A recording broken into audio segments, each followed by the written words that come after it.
20 minute হয়েছে, মুখ দেখে লাভ নাই, মনে হইতেছে অন্য কিছু খাওয়া। একদম চাঙ্গা বাইলে একটা হাসি দিছে।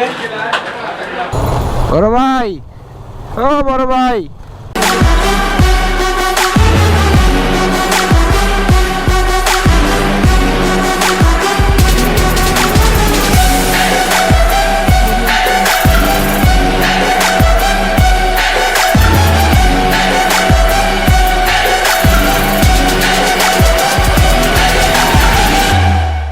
টিটকারি মারো তুমি না, আমার হলে টিটকারি মারো।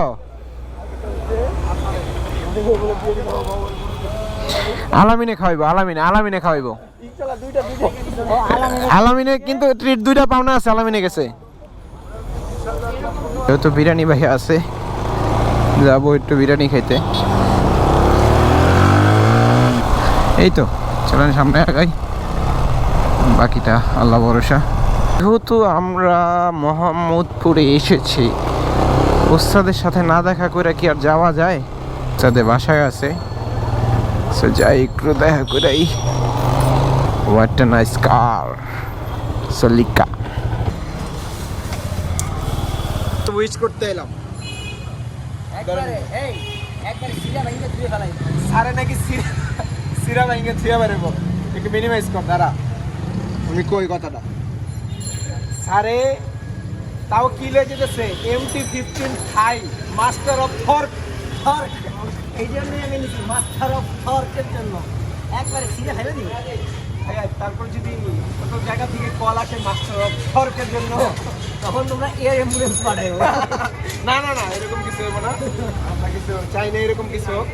But wish you all the best.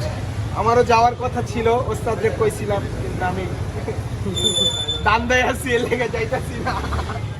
শেষে কথা শেষ করে আমরা এখন যাচ্ছি হচ্ছে জেনেভা ক্যাম্প। জেনেভা ক্যাম্প মানে হচ্ছে বিহারি ক্যাম্প, ওখানে যাব। সো যেহেতু আমরা মোহাম্মদপুরে যখনই আসি না কেন, অ্যাটলিস্ট জেনেভা ক্যাম্পের হয় বোবার বিরিয়ানি, না হয় কামাল বিরিয়ানি, একটা না একটা টেস্ট করে যাই, মানে খেয়ে যাই। সো যেহেতু বাবু আছে, বিরিয়ানি ভাই আছে সাথে, আমরা আগে যাব, গিয়ে একটা বিরিয়ানি খাবো, তারপরে বাসার দিকে মুভ করব। কতক্ষণ চলুন আগাই। সাইকেলটা চাপা যদি বাবু একবার মিশাই দে।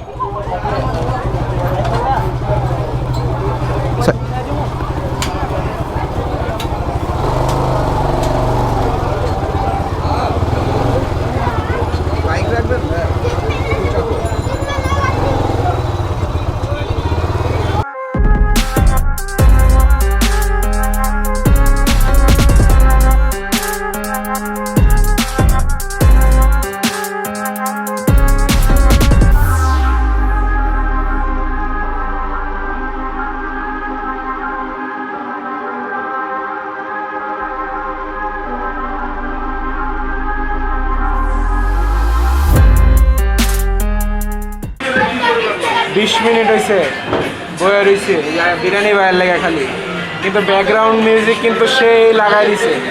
সাউন্ড করতে যাচ্ছে, আমি খালি বুঝতেছি। বাবু ভাই কি অবস্থা? বাবু ভাইরে বিরিয়ানি 2 মেসেজ দিছে, ওগুলো পড়তেছে। আচ্ছা এই আলামিন চৌধুরী, ও আজকে তো আলামিন চৌধুরী ট্রিট দেবে। সেই অনুমতি, সেই ক্যামেরা পিছন থেকে একটা পার্সেল হবে না, একটা পার্সেল।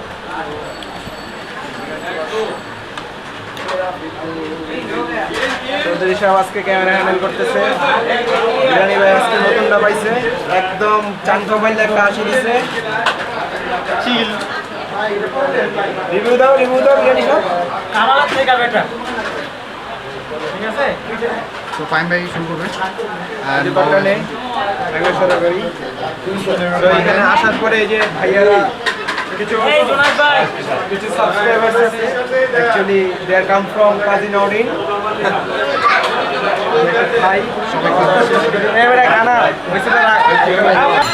বিরিয়ানিটা বেশি ওভারলোড হয়ে গেছে, চোখ মুখ দেখে লাভ নাই, মনে হইতেছে অন্য কিছু খাওয়া। আসলে স্প্রাইট আর কোক একলগে মিক্স করে খাইতেছি। বিরিয়ানি বেশি খাইয়ে ফেলাইছি, 1 প্লেটই ছিল, কিন্তু প্রথম ছিল তো এর লাগে একটু ক্যামেরা দেখা, ক্যামেরা পাওয়ার বুঝেন না, এর জন্য একটু বেশি দিছে। যাই হোক, আমরা এখন রাস্তায় যাই, কোকটা শেষ করি, বাই বাই।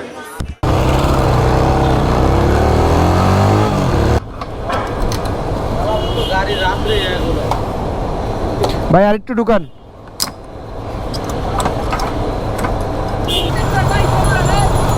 বড় ভাই, ও বড় ভাই, গাড়িটা চালানোর আগে একটু স্ট্যান্ডটা দেখালেন। আর এমনি যে ভাই এটা তো ঠিক না, বিড়ি সিগারেট খান এমনি গাড়ি চালাইতে চালাইতে কথা। ওরে বাবা, আমার মোবাইলেও কথা কইতেছে। এ চালাইতেছে, একদিক দিয়ে সিগারেট খাচ্ছে, আরেক দিক দিয়া সাইড স্ট্যান্ড নাইমা আছে, এর মধ্যে আবার ফোন হেলমেটের মধ্যে ঢুকাই দিয়ে আছে, আবার সিগন্যাল দিচ্ছে যে ভাই ঠিক আছি ঠিক আছি। হ্যাঁ রে মানুষ। কে উঠার আগে একটা সব সময় একটা জিনিস খেয়াল রাখবেন, আপনার সাইড স্ট্যান্ড যেন ওঠানো থাকে। অনেক টাইমে অনেক পাবলিককে দেখি শুধুমাত্র জাস্ট সাইড স্ট্যান্ড নামানোর কারণে অ্যাক্সিডেন্ট করে থাকে। সেই জিনিসটা আপনারা খেয়াল রাখবেন যে আমরা যখন বাইকটা রাইড করা শুরু করব, সাইড স্ট্যান্ডটা যেন ঠিক থাকে। যার জন্য এখন এই অ্যাক্সিডেন্টাল ইস্যুর জন্য কিন্তু অনেক মোটরসাইকেলে আছে যে side stand cut off switch দিয়ে দিচ্ছে। অনেক অহরহ অনেক অ্যাক্সিডেন্ট হয় এই সাইড স্ট্যান্ডের জন্য। সাইড স্ট্যান্ডের একটা খুব দরকারি জিনিস খেয়াল রাখবেন যে সাইড স্ট্যান্ডটা নামানো থাকলে কিন্তু আপনার বিরাট একটা অ্যাক্সিডেন্ট হতে পারে। সবসময় খেয়াল রাখবেন সাইড স্ট্যান্ডটা বাইক রাইড করার আগে উঠায় নেওয়ার জন্য। এবং অবশেষে একটা কথা বলতে চাই, যদি বাইক রাইডিংয়ের সময় আপনার ফোন ইউজ করা জরুরি হয়ে থাকে, হয় কমিউনিকেটর আর ব্লুটুথ দুইটার একটা হেলমেটে ইউজ করেন।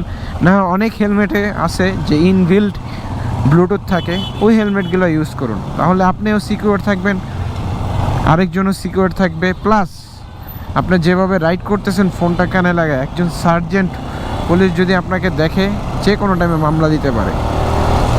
এটা না কইরা আপনি একটা ব্লুটুথ আদারওয়াইজ এক জায়গায় দাঁড়ায় আগে কথা বলাটা শেষ করে তারপরে বাইক রাইডটা শুরু করুন। কিন্তু আমি যখন ইউটার্ন করবো, ইউটার্ন করে যামোটা কই যে জ্যাম